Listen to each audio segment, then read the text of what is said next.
যাতায়াতের একটা ব্যবস্থা আমরা যাতে করতে পারি। বাইরে রাস্তার কাজটা আমরা এই সপ্তাহ মধ্যেই করতে চাই, যাতে পানি থেকে পানির মধ্যে অবস্থান থেকে আমরা সমস্যা পানি যাতে আমাদের করাইতে না হয়।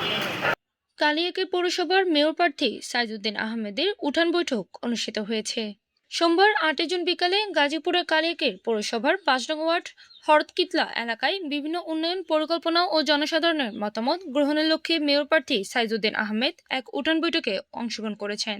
উঠান বৈঠকে স্থানীয় গণমান্য ব্যক্তি, যুব সমাজ, নারী প্রতিনিধি ও বিভিন্ন শ্রেণী পেশার মানুষ উপস্থিত ছিলেন। এ সময় সাইজউদ্দিন আহমেদ পৌর এলাকার নাগরিক সুবিধা বৃদ্ধি, সড়ক উন্নয়ন, ড্রেনেজ ব্যবস্থা আধুনিকরণ, পরিচ্ছন্নতা কার্যক্রম জোরদার এবং জনগণের সেবা নিশ্চিত করার বিষয়ে তার পরিকল্পনা তুলে ধরেন।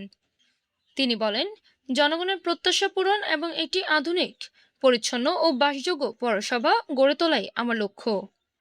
জনগণের মতামতকে সর্বোচ্চ গুরুত্ব দিয়ে কাজ করতে চাই। বৈঠকে উপস্থিত এলাকাবাসী বিভিন্ন সমস্যা ও দাবি তুলে ধরেন। মেয়র প্রার্থী সেগুলো মনোযোগ সহকারে শুনে নির্বাচিত হলে প্রয়োজনীয় পদক্ষেপ গ্রহণের আশ্বাস দেন। এই সময় ৫ জন অসুস্থ রোগীদের আর্থিক সহযোগিতা করেন এবং ১ সপ্তাহের ভিতর রাস্তার উন্নয়ন কাজ শুরু করবেন বলে জানান। উঠান বৈঠক শেষে স্থানীয় বাসিন্দারা এলাকার উন্নয়নে একযোগে কাজ করার প্রত্যাশা ব্যক্ত করেন, তবারক বিতরণ করেন। গাজীপুর স্টাফ রিপোর্টার মোহাম্মদ জসিমউদ্দিন খানের পাঠানো তথ্যচিত্রে PIB ৭১ টিভি।